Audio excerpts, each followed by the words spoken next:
Hi, Barry here with another video in the series on our ecological restoration of Puangiangi Island in Cook Strait Ecological District, New Zealand.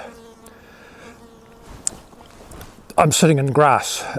This is supposed to be about forests. It's one of the three videos about the vegetation of the island. So why is grass interesting? Well, it's not heck of an interesting, but it's the starting place for reversion of farmland to shrubland and thence to mature coastal broadleaf forest over a period of decades or indeed centuries.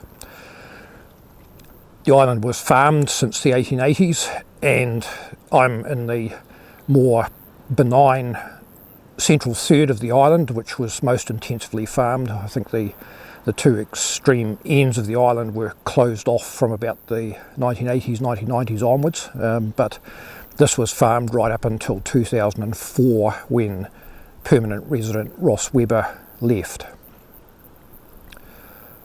Since then the grass has grown rank, and during Ross's tenure the only thing that would have come up here that the sheep wouldn't eat would have been tauhinu, which is this small shrub here, so that's not palatable to sheep, but most farmers, Ross included, aren't that keen on tauhinu, and he would have grubbed that out right up until the time he left, I would guess.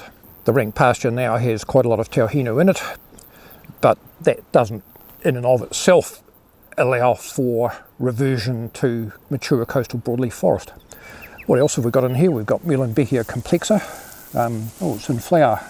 It's rather nice, so that's coming through.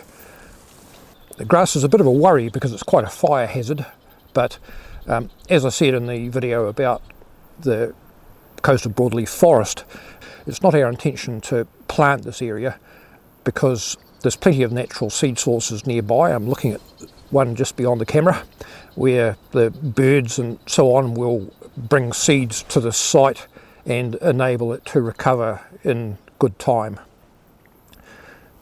Now, tauhinu is not particularly prepossessing shrub, but let's have a look at what's happening underneath it. See, it provides perches for birds, and they'll come and perch here and they'll deposit all sorts of interesting seeds. So here we've got a real classic for coming up under a tauhinu is Coprosma propinqua. Lovely white bluish berries in season, very tasty. Not quite yet. So this is a classic first stage of regeneration of these grasslands, is colonisation by tauhinu, and then birds bringing in a small broadleaf shrub which would have been palatable to sheep and so eaten out every time it tried to establish during the farming days, but now it's coming away. I guess this is the next stage after the establishment of tauhinu and little sub-shrubs like Coprosma propinqua and so on. This area was just like the grassland shot earlier in this video in 2012. We could walk up and down the slope easily, and now in late 2023 it's nigh on impenetrable. What's happened here now is that the tauhinu has all but succumbed. There's Coprosma propinqua just hanging on, and there's a few things coming along to replace those two. In this particular region there's quite a lot of Coprosma repens, taupata, and what's interesting is that we've now got the big Pseudopanax arboreus coming in. That's over 3 metres, maybe 4 metres high now, just in that time since 2012. Beautiful food source for the birds. Look at that cluster of fruits there, and I guess that explains why the thing spreads so widely. Having got to the stage where this shrubbery is coming along, it's shading out any remaining grass. The little the things that need a lot of sunshine, like Coprosma propinqua, are disappearing. And now, just uphill, we'll take a look up there, we've got the first of the canopy species have come in as seeds and have come up, and there's a shot of a kohi coming away quite nicely in this area. The regeneration might well proceed along two competing pathways. The one we've talked about so far, where broadleafs get established under tauhinu and gradually start to dominate, then to be replaced by canopy species, is in action here in this little gully.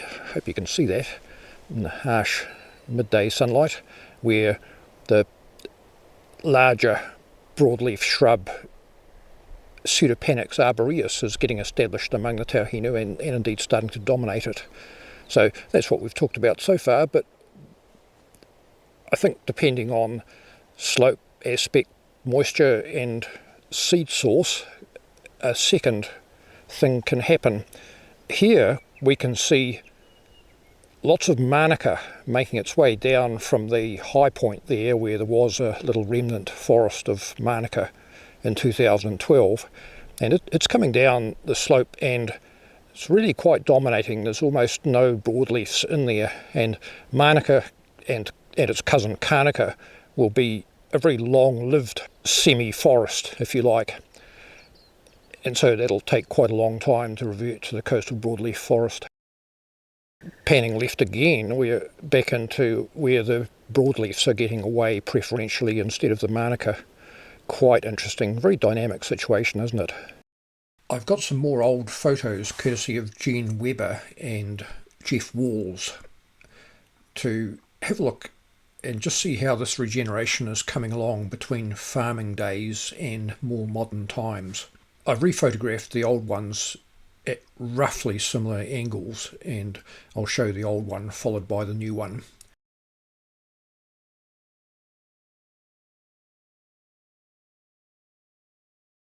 The regeneration is faster in some places than others, as you might expect, but I find these old photos absolutely fascinating just to see how things are coming along.